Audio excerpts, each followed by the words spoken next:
G'day YouTube, welcome back to my channel Bonsai Works. I'm David. Today I've got this unusual tree, not unusual in the sense that it's still a Chinese elm. It's unusual because I don't really have Chinese elms, and this one has experienced obviously a lot of dieback. You can see a lot of the dead branches and so on. So this tree came out of an estate that recently a guy just didn't want to do bonsai anymore, and you can obviously tell why. It's started experiencing dieback and lost a lot of branches, and there's a bit of top foliage and so on. It's a shame because it's got a decent sized trunk. It's a little bit two-dimensional in the sense, or not two-dimensional, a little bit triangular kind of design and shape. So it's what do we do when we get quiet trees like this? Does it have potential? You know, doesn't it? Could it be something beautiful? Maybe, but it's a matter of really thinking about what you want to do with the tree and going about and doing it. Sometimes you don't want to do anything, but in this case we need to at least cut away the dead wood and the dead branches. You can see they're quite crispy in my hand. You can tell where there's dead wood and there isn't. You can tell where there's dead branches and there isn't.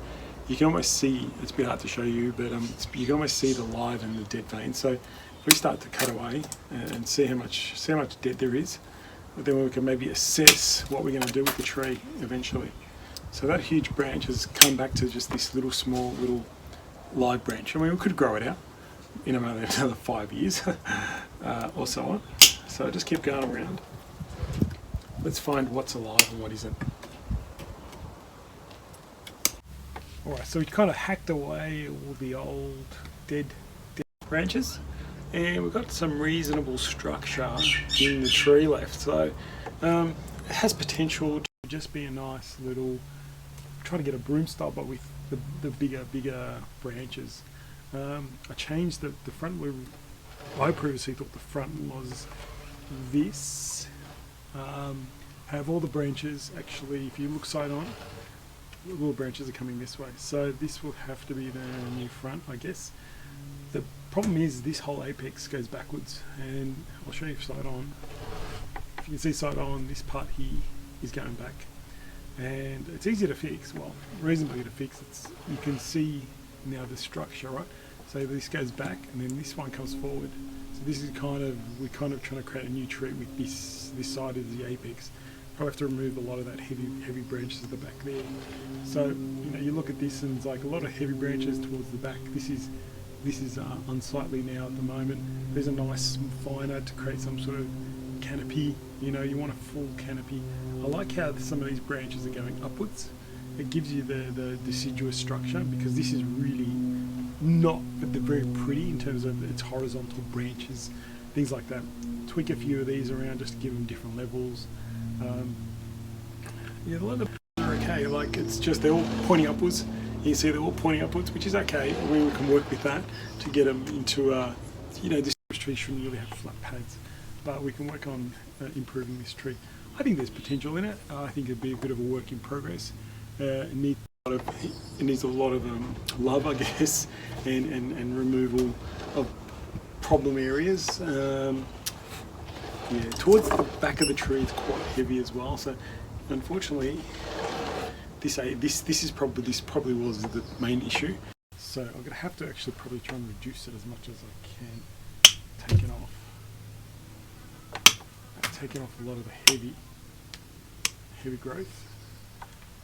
And I'll leave that little one there. So it's a little bit thinner and a little bit less protruding out the back. So now we can try and make a canopy of it. That's pretty much the gist of it. I'll probably get some wire, just a little bit of wire on this branch. I like to just separate those out. Nothing I can really do with these guys. Probably can wire them up a little to fill in the gaps.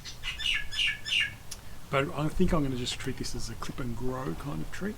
Just let it feed it, let it grow, feed it, let it grow, clip, trim, and it really just naturally forms a good canopy.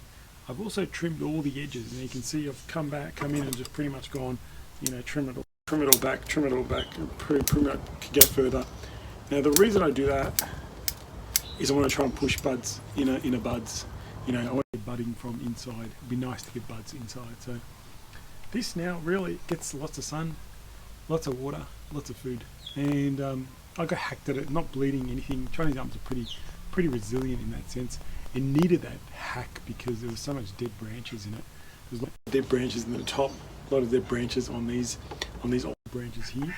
A few twigs and wire. Maybe I'll put that wire on and we'll have a look what it looks like. But won't be anything spectacular. But it's a good point of, you know, if you've got trees out there that need that kind of haircut, that heavy haircut, I guess don't be scared to don't be scared to do it. I mean, they'll just bounce back and they'll grow again. You know, there's still a few areas that are a bit heavy, but yeah, get stuck into it.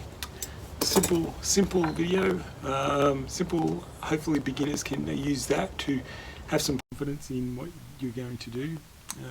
I'll chuck some wire on it just to show you some of the branching will get started, and I'll probably thin out some areas that just are too upright, some areas that are going too much straight up. Just want to lower it down a little bit to maybe a 45-degree angle and get them to go that way. I don't want them to go 90, I want them to go 45.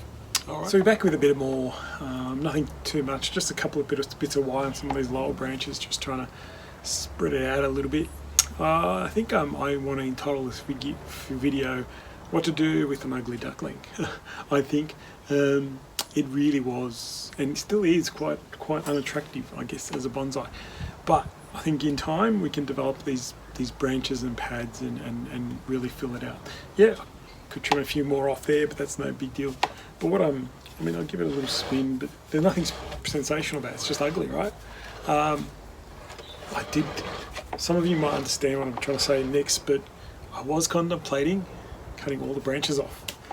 I know it's a huge change, but I was contemplating changing the whole tree, cutting all the branches off and regrowing all of them as well. That's another option. I mean, start again in a way. You can do that. I'm tempted to give this tree a try. Just leave it as is. See if we can develop it. See how it responds. I'm not a fan of wiring deciduous trees too much. So just a couple of the main branches, just as I said, put them on. It just doesn't have the branching that I'd like it to have. So let's just see what happens in terms of development. Let it fill out. Let it really get nice big foliage pads, and then I can work on directional growth and so on, try to make it more a deciduous tree. I've heavily pruned the top because it was all going to the back before. There's a lot of heavy stuff going backwards. I've taken all that off. Now it's all more forwards. But what to do with an ugly duckling? You almost have to cut back viciously. Cut back hard. Don't be shy. This little Chinese elms are just ruthless. They'll just grow and burst out growth. I'll water this and feed it now over late spring, summer, even autumn. It's just going to explode in growth, and it should. So I've cut a lot of foliage off. It should respond really well. And pretty much let's see what happens with it in the future. I'll keep you updated. I mean, it is a nice sized trunk, you know, that's a decent sized trunk and nice Shishinabari. So, you know, worth it to give it a go. But yeah, I was contemplating cutting all the branches off and starting again, which is also something you can do. You know, guys, a nice short, sharp video on just what to do with an ugly duckling, how to go about it, and just cut it back and let it come back to life. Alright guys, thanks for watching, and more videos soon.